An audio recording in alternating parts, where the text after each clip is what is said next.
Kami mendengar beberapa dari media bahwa menurut yang kami baca dari media tersebut, katanya saudara saksi ini mendapatkan intimidasi dari penyidik KPK. Bisa dijelaskan nggak intimidasi semacam apa, saudara saksi?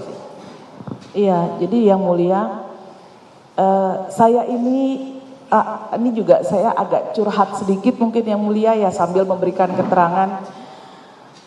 Saya ini kan sudah dinyatakan bersalah menurut putusan yang 28 tadi. Saya sudah divonis dan saya sudah menjalani semua proses-proses hukum dan semua proses-proses. Pada saat masa percobaan saja bisa dilihat saya juga melapor ke Bapas. Bahkan kalau saya pergi saja ke Bandung yang dekat dengan rumah saya juga tetap lapor. Saya tetap bahkan saya berfoto di mana saya tinggal gitu loh. Karena saya berupaya untuk menunjukkan saya ini warga negara yang kemarin salah, iya, saya mau menebus kesalahan saya. Nah, wajar dong kalau saya merasa terintimidasi karena tiba-tiba ada surat panggilan terhadap saya, diminta sebagai saksi, dan ketika itu saksi yang ini apa lagi gitu loh, karena yang saya tahu kan kemarin Harun Masiku, lah ini apa lagi gitu. Karena saya terus terang yang mulia, saya nggak mau nonton televisi, saya nggak mau lihat-lihat podcast, trauma saya yang mulia. Karena trauma itu saya jadi nggak mau saya udah menjalani kehidupan saya dengan enak, tiba-tiba saya dipanggil. Nah, dan oke, walaupun trauma itu ada, tetap saya datangi kok gitu, dan itu juga saya sampaikan yang mulia kepada penyidik Mas Prayitno itu, Mas, saya terus terang sebenarnya punya trauma terhadap panggilan-panggilan kayak gini. Ah, Bu Tio, kenapa harus trauma? Saya bilang, saya ini sudah pernah merasakan dijemput di rumah. Saya bilang, saya lagi enak-enak, saya lagi mau sholat, tiba-tiba saya dijemput dan habis itu saya nggak pulang sampai dengan 2 tahun 8 bulan. Saya bilang, Mas Prayitno waktu itu bilang, oh saya aja biasa diperiksa Kadif Propam katanya. Iya, Mas Prayitno sudah diperiksa Kadif Propam biasa, tapi saya kan masuk di dalam. Saya bilang, saya merasakan di penjara, saya bilang gitu. Dan keluarga saya itu sudah merasakan dampak dari saya ditangkap. Anak saya itu SMA, itu dipanggil sama gurunya di depan orang-orang, dinyatakan, ibu kamu itu koruptor. Anak saya itu, untungnya anak saya udah SMA, jadi sudah, maaf, agak emosional yang mulia. Anak saya bisa menjawab itu, tapi anak saya yang paling kecil itu saya harus sampai bawa ke psikolog dan baru bisa berubah sifatnya untuk bisa ngobrol dengan orang itu baru-baru ini yang mulia. Jadi ya wajar lah kalau saya itu punya trauma, merasa punya trauma, dan suami saya itu sampai keluar dari kerjaan yang mulia, sehingga benar-benar kami nggak punya kehidupan saat itu. Jadi ya makan tabungan yang ada lah. Coba. Jadi maaf ya, tadi pertanyaannya kan soal intimidasi. Iya, maaf yang mulia. Nah, makanya saya bilang apakah itu ada? Saya merasa terintimidasi, iya yang mulia. Iya. Tapi karena yang saudara sampaikan tadi kan soal trauma. Iya, kaitannya nanti ke sana karena abis dari cerita itu kemudian ada rangkaiannya yang mulia. Mohon maaf yang mulia. Boleh? Silakan. Baik. Iya. Habis itu yang mulia, akhirnya mulailah pertanyaan-pertanyaan, tapi masih baik. Mas Prayitno bertanya sama saya masih baik, tapi tiba-tiba di tengah ini ada orang yang masuk yang belakangan saya ketahui namanya Pak Rosa. Datang-datang dia langsung tanya sama saya, Hayat, tolong jelasin Hayat, katanya. Bahasanya seperti itu. Saya langsung tanya, mohon maaf Bang, saya manggilnya Abang ketika itu.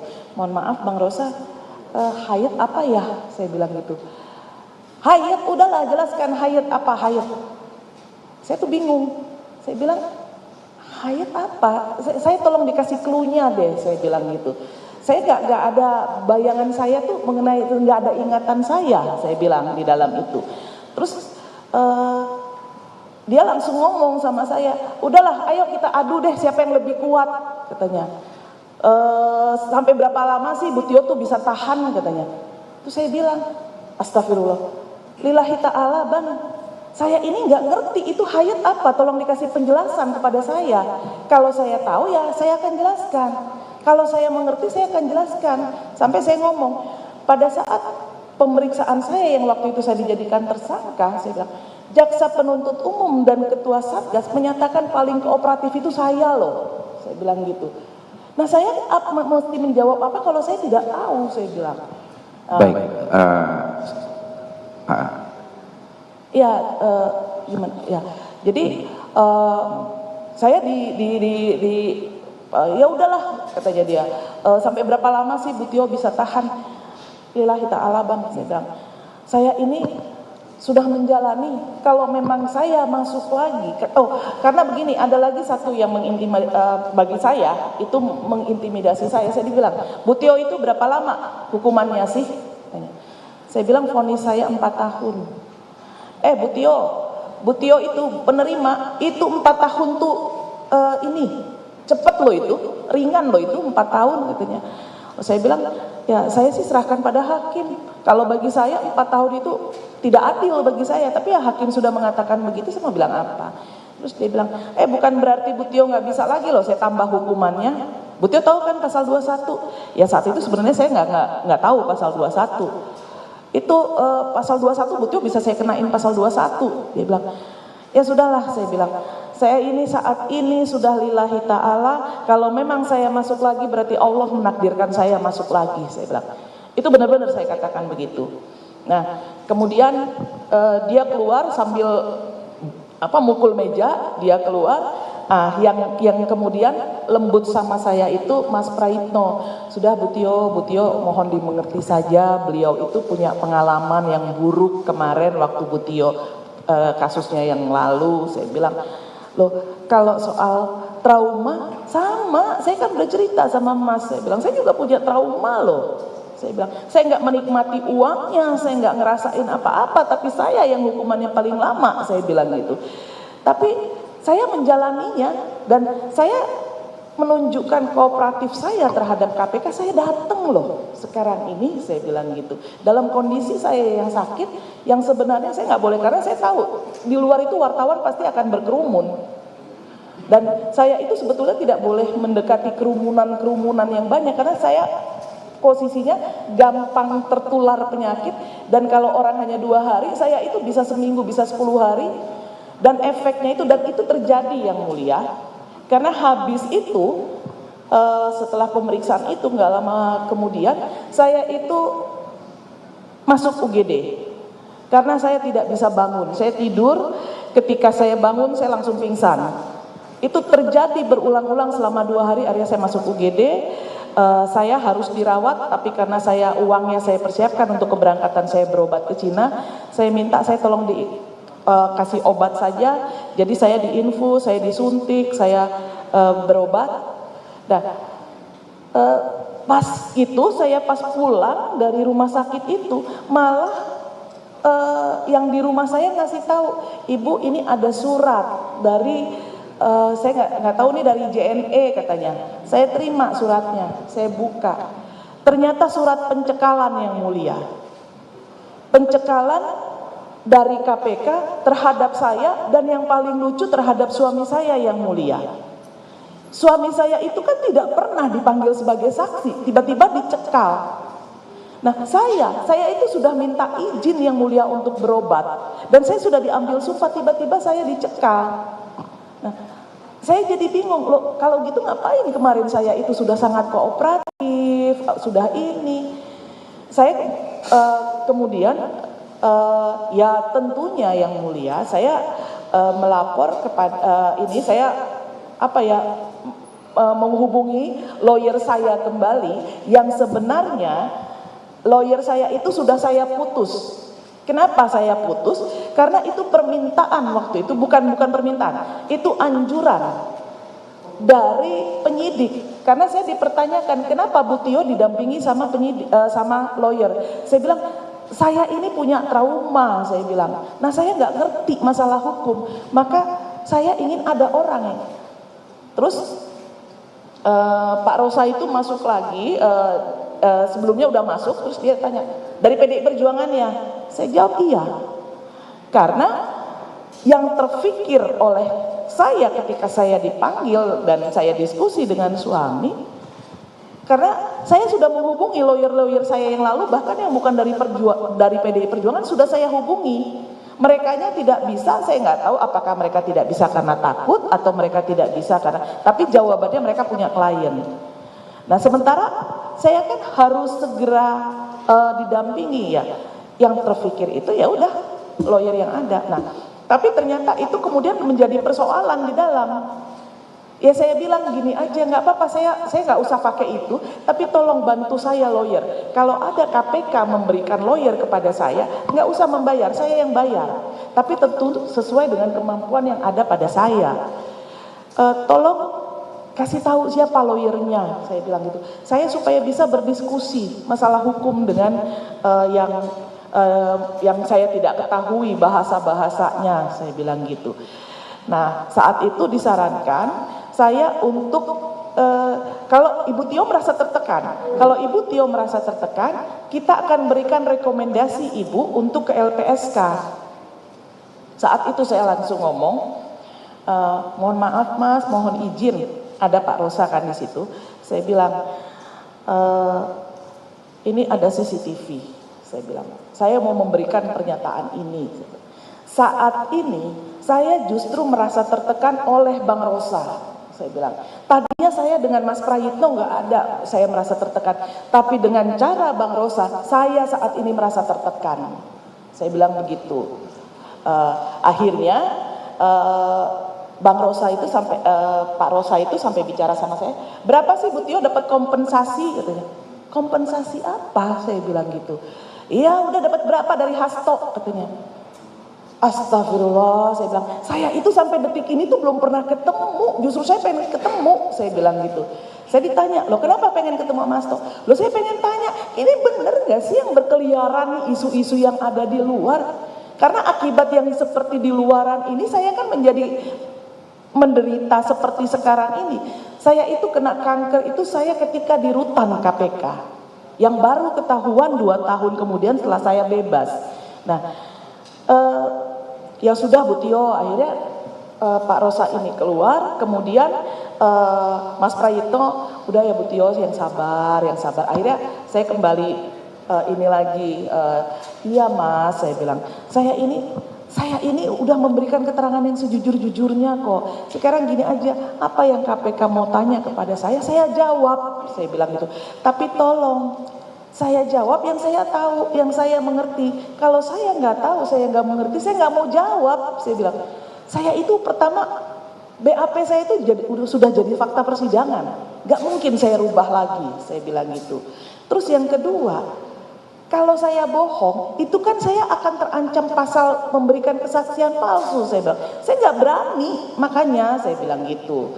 Nah, barulah kemudian berjalan kembali. Ya, sebentar saudara saksi. Kenapa maksudnya dengan soal berita acara itu? Maksudnya kenapa disuruh untuk membuat keterangan baru atau gimana? Ya, saya dibilang bicara yang sejujur-jujurnya, bicara yang sesungguhnya. Ya menurut saya yang sejujurnya dan sesungguhnya itu sudah ada di BAP. Enggak, saudara dipaksa enggak? Enggak, jadi apa? Coba saya rubah ya. Atau mungkin dijanjikan atau diiming-imingi. Oh, ya. Gimana coba? Maaf yang mulia. Jadi waktu surat panggilan saya yang pertama ada itu yang mulia, terus kan karena saya minta tolong maksudnya lawyer. Panggilan yang pertama itu tanggal 6 Januari? Bukan yang mulia, yang Desember itu, akhir Desember. Oh, yang ketika yang saya lagi nggak bisa. Akhirnya menjadi terdakwa. Enggak, saya kan panggilan pertama itu sebenarnya akhir Desember 2024 yang mulia. Iya, yang diperiksa kan sudah diperiksa 2 kali, 6 Januari kan. Ya. Betul. Nah, jadi panggilan yang pertama untuk diperiksa tanggal 6 itu. Tanggal Desember, yang kemudian kita ajukan penundaan untuk tanggal 6 Januari yang mulia. Ya. Nah, pada saat ada surat, kemudian saya tunda, minta 6 Januari. Ada hal yang aneh, ada orang yang minta ketemu dengan saya. Minta ketemu dengan saya, karena saya nggak mau di rumah, yuk kita ketemu di luar. Ya kalau dia sih bilangnya dari teman saya, dapat nomor saya. Ketika ketemu, dia kemudian bilang minta saya untuk bicara yang sesungguhnya, untuk bicara yang sejujurnya. Tapi kemudian ada iming-iming ya, dia bilang ada lah nanti tenang untuk ekonominya Bu Tio. Kita tahu kok Bu Tio itu kemarin di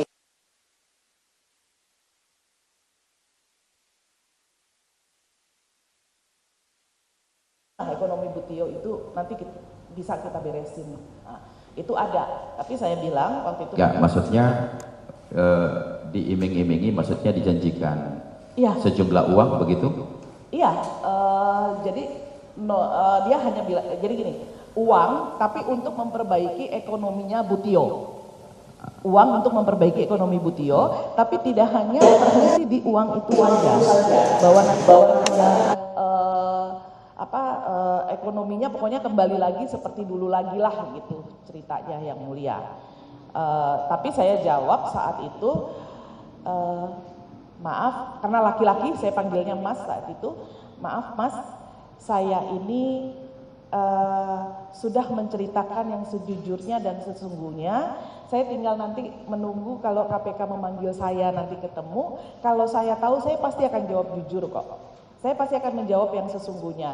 Jadi saya bilang gitu sehingga transaksi itu tidak pernah terjadi. Enggak, maksud saya begini, saudara saksi. Intimidasi itu kan maksudnya tidak mesti harus penekanan kan?